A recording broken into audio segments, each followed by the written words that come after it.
मामा, और मेरे लिए? हाँ, तेरे लिए मैं शर्ट लाया हूँ। थैंक यू मामा। ओ जीजा जी, आपके लिए तो मैं लाना भूल ही गया। एक सेकंड, एक सेकंड।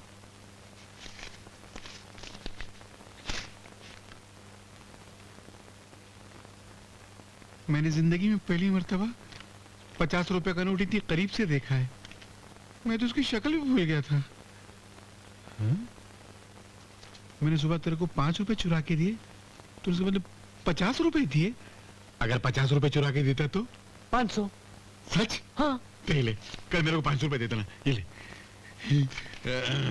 नहीं भाई, वापस ला। ज्यादा लालच बुरी बात है, कभी नहीं दिया तो जा। अरे वाह, कितनी अच्छी साड़ी लाया है अमर। लेकिन भाभी, ये तुम पे नहीं जचेगी, बहुत बुरी लगेगी।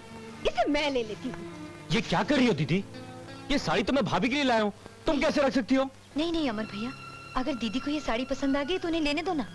लो दीदी, रख लो। सुन लिया, अपनी मर्जी से दे रही है, मैं कोई छीन थोड़ी रही हूँ। हाँ दीदी। अरे अमर, जाने दे। इस घर के लोग जो है ना, वो लालच के गड़े हैं, और ये गड़ा कभी भरने वाला नहीं है। चल। Hi dad. God bless. कहाँ जा रही हो? आश्रम। और कहाँ? आश्रम आश्रम को मार गोली। पहले ये देख, देख देख देख देख। ये किसकी तस्वीरें हैं डैडी? बेटी, इनमें से एक को पसंद करो और उससे शादी कर लो और अपना घर बसाओ। डैडी, मैं मर्दों से सख्त नफरत करती हूँ, इसीलिए मैं शादी नहीं करूंगी। कैसी बातें कर रही है बेटी? लड़की जात को एक ना एक दिन तो शादी करनी पड़ती है, ये संसार का नियम है। नहीं मतलब नहीं, ये मेरा आखिरी फैसला है। ठीक है, अगर तुम्हारा ये आखिरी फैसला है तो इस फैसले को बदलने के लिए मुझे दूसरा रास्ता अपनाना पड़ेगा। दूसरा, तीसरा, चौथा, पांचवा, आप कोई भी रास्ता अपनाइए, लेकिन मुझे शादी करने पर आप मजबूर नहीं कर सकते। अरे भैया, एक अठन्नी के चने देना। नहीं नींबू नहीं। ओ बाबूजी, ये अठन्नी तो खोटी है। खोटी है? हाँ। दत्त तेरे की, एक ही अठन्नी थी, वो भी खोटी निकली। लगता है अपने नसीब में आपका चना नहीं है। नहीं बेटे, ये तुम्हारे ही नसीब का है। ये लो पैसे, ये लो बेटा। माँ जी, ये क्या कर रही हैं आप? माँ, ये अनिल बेटे, ये वही नेक बच्चा है जिसने हम गरीब के पैसे लूटने से बचाया। उस रोज अगर ये न होता तो बेटे आज तुम नौकरी पर न होते। ये तो इंसान के रूप में देवता है। तब तो माँ, इनका बहुत बड़ा एहसान है हम पर। कैसी बात कर रहे हो भैया? इंसान तो इस दुनिया में एक दूसरे की हमदर्दी के लिए पैदा हुआ है, वरना उसकी जिंदगी का मकसद ही क्या है? वैसे आप लोग क्या कर रहे हैं? क्या बताऊं दोस्त, मुझे पहली तनख्वाह मिली, वो लाकर मैंने माँ के हाथ में धर दी। इतने से बात पर मेरी पत्नी नाराज हो गई और हमारे इकलौते बच्चे को लेकर महिला आश्रम में चली गई। महिला आश्रम? क्यों? कहती है जब तक माँ को अलग नहीं करोगे मैं घर वापस नहीं आऊंगी। हम उसी को मनाने जा रहे हैं बेटे। वो जवान होकर आश्रम में क्यों रहे? आश्रम में रहने के दिन तो मेरे हैं, मैं ही चली जाऊंगी। कमाल है माँ जी, अगर आप बुरा ना माने तो मैं चलकर उन्हें समझाने की कोशिश कर सकता हूँ। नहीं भाई नहीं, बहुत जिद्दी है वो। सुना है वहाँ कोई सीमा नाम की महिला है जो आश्रम चलाती है। सीमा? वही औरतों के दिल में मर्दों के खिलाफ जहर भरकर उन्हें भड़काती रहती है। ओह, तब तो मेरा चलना बहुत जरूरी होगा। चलिए माँ जी, आओ। चलिए।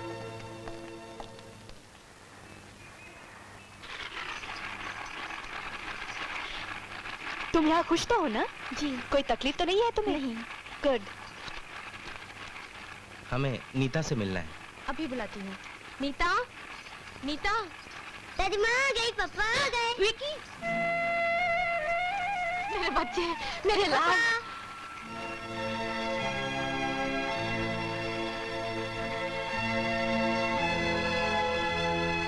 विकी, चलो इधर।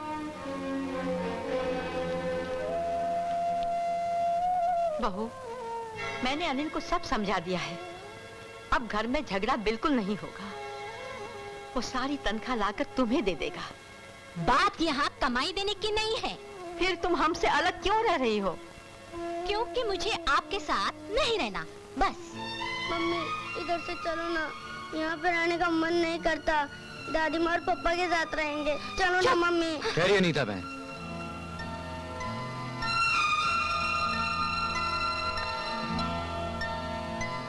इसे अपने दिल की गहराई से समझने की कोशिश कीजिएगा। अनिल इनका बेटा जैसे कि विकी आपका बेटा है। अगर विकी बड़ा होकर अपने घर में एक बहू लाता है और बहू से कहे कि विकी, मैं इस घर में एक ही शर्त पर रह सकती कि तुम अपनी मां को इस घर से बाहर निकाल दो, उस वक्त तुम्हारे दिल पर क्या बीतेगी? बहन, भगवान का बनाया हुआ संसार एक ऐसा बाजार है जहां इंसान का किया हुआ हिसाब उसे यहीं चुकता करके जाना पड़ता है। क्या कल तुम अपने बेटे का दुख बर्दाश्त कर सकोगी? अपने आने वाली बहू के जुल्म सह सकोगी? अपने खून से जुदा होकर खुश रह सकोगी? बोलो, जवाब दो। बस भाई साहब बस, मुझे माफ कर दीजिए। आज आपने मेरी आंखें खोल दी, आने वाले तूफान से मुझे बचा लिया। मुझे माफ कर दीजिए भाई साहब, मुझे माफ कर दीजिए। नीता, ये तुम क्या करने जा रही हो? इनकी जज्बाती बातों में आकर तुम अपना अधिकार, अपना अभिमान, अपना सम्मान सब कुछ गवा बैठोगी। 1000 मर्तबा सोचकर ऐसा फैसला करना। मैंने फैसला कर लिया है सीमा जी। भाई साहब ने मेरा झूठा अभिमान तोड़ दिया। भूल मेरी ही थी। मैंने माँ समान सास का अपमान किया है। भगवान मुझे कभी माफ नहीं करेगा। माँ जी, माँ जी, मुझे माफ कर दीजिए।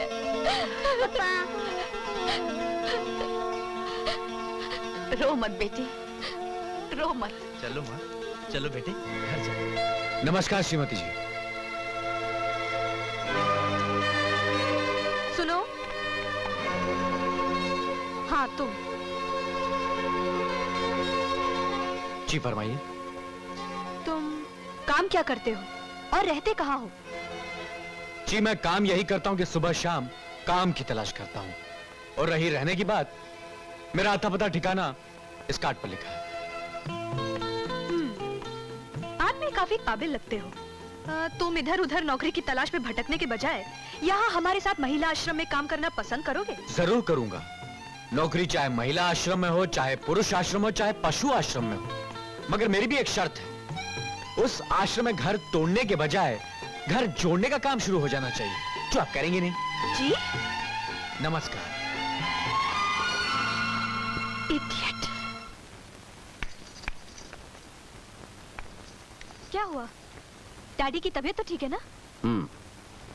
इनकी तबीयत तो बिल्कुल ठीक है, लेकिन बात क्या है डॉक्टर अंकल? सेठ जी ने अंजल सब त्याग दिया है। हा? ना कुछ खाते हैं ना पीते हैं। मगर क्यों? डैडी, क्या बात है? क्या हुआ डैडी? मैं बताता हूँ बेटी। सेठ जी ने कसम खाई है, जब तक तुम शादी नहीं करोगी और अपने पति के साथ आकर उनके पैर छूकर आशीर्वाद नहीं लोगी, तब तक न वो अन्न खाएंगे न पानी की एक बूंद अपने हलक से नीचे उतारेंगे। ये क्या जिद है डैडी? आप भी बच्चों जैसी हरकतें करने लगे। चलिए उठिए, खाना खा लीजिए। उठिए उठिए। तुम अपनी जिद पर अड़ी रहो, मैं अपनी जिद पर अड़ा रहूंगा। अगर ये अपनी जिद पर इसी तरह अड़े रहे तो शायद कल का सूरज इन्हें देखना भी नसीब नहीं होगा। अब इनकी जिंदगी तुम्हारे हाथ में है सीमा बेटी। हाँ बीबी जी, आप अपनी जिद छोड़ दीजिए और शादी कर लीजिए। अरे कैसी बातें कर रहे हैं आप लोग? कहाँ से कर लूं शादी? लड़के कोई पेड़ पे उगते हैं या बाजार में बिकते हैं जो अभी खरीद कर ले आऊं? तो फिर ठीक है, मुझे मेरे हाल पर छोड़ दो। जब मैं मर जाऊंगा तो नौकर तुम्हें इत्तला कर देंगे। तुम अपने महिला आश्रम के उद्धार में लगी रहो, मुझे मरने दो। ठीक है डैडी, ठीक है। आप जीते, मैं हारी। मुझे आपकी शर्त मंजूर है।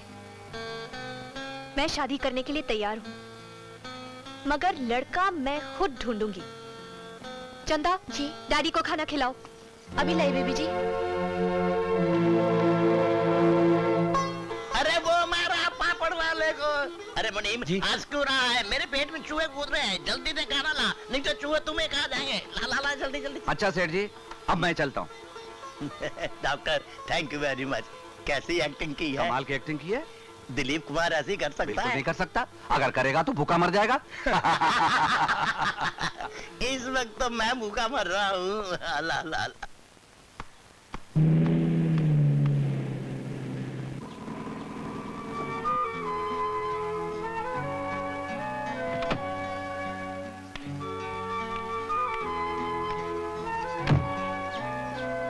अमर बाबू यही रहते हैं क्या?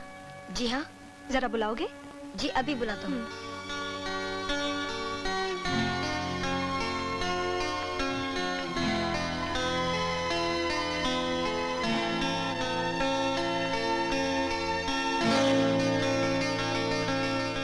अरे आप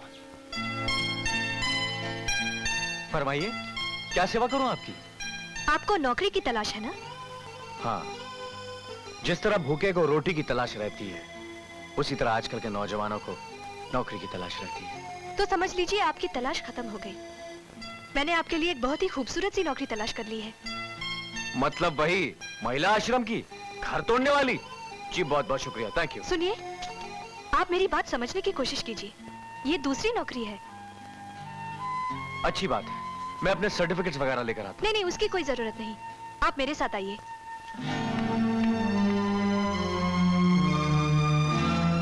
आइए ना। सबसे पहली शर्त मिस्टर अमर कुमार, सीमा देवी के साथ आपकी शादी जाली है, यानी कि झूठी शादी होगी। असलियत में आप सीमा देवी की मुलाजमत करेंगे और इस मुलाजमत के इवज में आपको हर महीने 2000 रुपया तनख्वाह मिलेगी। ठीक है? ठीक है। शर्त नंबर 2, दुनिया वालों के सामने, समाज में अमर कुमार को सीमा देवी से हस्बैंड जैसा व्यवहार करना होगा, लेकिन अकेले में अमर कुमार सीमा देवी के सिर्फ मुलाजम होंगे, इससे ज्यादा कुछ नहीं। जी, ये बात तो मंजूर है, मगर एक सवाल मैं भी पूछना चाहता हूं वकील साहब, जवाब दीजिएगा। पूछिए। अगर सीमा देवी को बच्चा हो जाए तो उस पर किसका अधिकार होगा? बच्चे कैसे हो सकते हैं? जैसे होते हैं। Shut up. माफ कीजिएगा वकील साहब, ये 2000 रुपए की लालच देकर मुझसे नकली शादी करने के लिए कह रही हैं, और मैं इस बात से साफ इनकार करता हूं, क्योंकि ऐसी लड़की अगर मुझे अपनी सारी दौलत, जायदाद सब मेरे कदमों में रखकर सचमुच भी अगर मुझसे शादी करना चाहे तो भी मैं साफ इनकार कर दूंगा। क्या तुम्हारी ये हिम्मत? हिम्मत तो आपने अभी देखी नहीं है मेम साहब। आप लड़की जाते हैं इसलिए माफ कर देता हूं, अगर कोई दूसरा होता तो वो हाथ मारता कि नकली शादी तो एक तरफ, आप असली शादी के लायक भी नहीं रहती।